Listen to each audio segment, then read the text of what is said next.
Jem një ndër njerëzit që bën pjesë në atë këshill dhe që merr vendime aty. Po të jemi një qytetar i thjesht, siç e nisa si një qytetar i thjesht. Ne këtu jemi grup njerëzish të cilët një pjesë e njohin njëri tjetrin, ka edhe njerëz që se njohin tjetrin. Këta janë dje me vajza fantastik që po rezistojnë dhe nuk janë këtu as për partinë, as për mua, as unë, nuk jam as për partinë, as për këta, as për diçka tjetër. Jam këtu se besoj te kjo protestë dhe besoj te nevoja që ka vendi për zgjedhje të lira dhe të ndershme, dhe qytetarët këtë besojnë.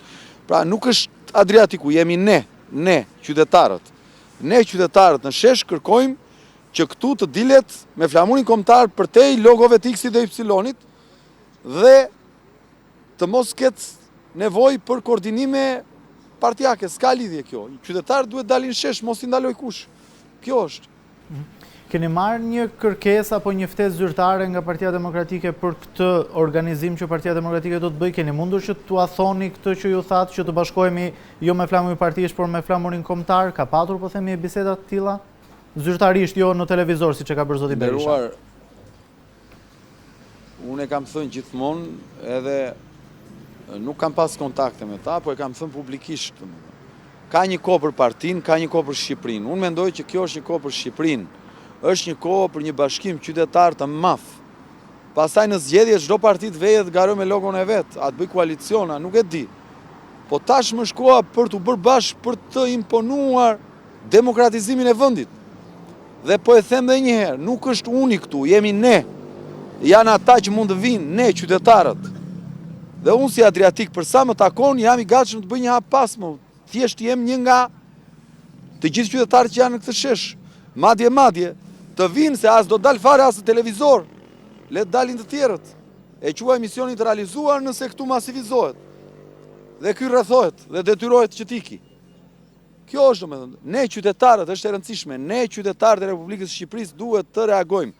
Pavarësisht nëse duam apo jo njëri tjetrin, ne respektojmë apo jo njëri tjetrin, kemi vlerësim për njërin apo për tjetrin. Sa kohë gjendemi përballë dhunës, shkeljes, shtypjes, padrejtësisë e meradhë, nga ky pushtet duhet këtu në shesh të përbashkohemi. Ndërkohë, 4 nga aktivistët tuaj, Ergjys Llana, Jet Haklaj dhe 2 aktivistë të tjerë janë shoqëruar nga policia. Janë ende në komisariat, janë liruar. Çfarë ka ndodhur me aktivistët që u shoqëruan atë natë? Janë proceduar 13 në fakt, nga të cilët 4 janë të arrestuar dhe do dalin nesër në gjykat. Totalisht në kundërshtim me ligjin, njerëz të lirë, njëri prej tyre është doktor shkencash në shkencat ushtarake dhe avokat, Ergjys Llana. Edison Haklaj është jurist, avokat, Alfred Matoshi është avokat, Eligert Hima është ekspert sigurie dhe është njohës i mirë i ligjit. Në këtë drejtim janë 4 djem fantastik që nuk e meritojnë të trajtohen si delikuent, sepse nuk janë të tillë. Janë njerëz të ligjit, janë njerëz që respektojnë ligjet e vendit dhe janë njerëz që po luftojnë sepse për demokracinë në këtë vend. Zoti Lapaj, më lejoni t'ju bëj edhe një pyetje që mund të duket tendencioze. Domethënë, shiko kontrastin, të lutem, ka një kontrast këtu. Po. Belinda Bauku që akuzohet për 53 milionë euro vjedhje në këtë republik, është zyrmë, është zvendës kryeministre, është ministre. Ndërkohë 4 qytetarë që protestojnë në mënyrë demokratike, pa thyer një lule dhe kryeministria, pa thyer një xham, arrestohen. Kjo është republika që duam të shërbim ne, mos zotri. Republika që atë që vjedh e mban ministre zvendës kryeministër apo kryeministër, ndërkohë që atë që thot pse më vodhe e merr dhe arreston, e dhunon, nuk e lë të vendos një çadër. Për këtë po luftojmë. Për këtë duhet luftojë çdo qytetar. Të gjithë ata që më dëgjojnë. Të mos kujtojnë vetëm kur i vete hauit e shtëpia. Banorët e Thethit e kam thënë gjithmonë. Ku janë?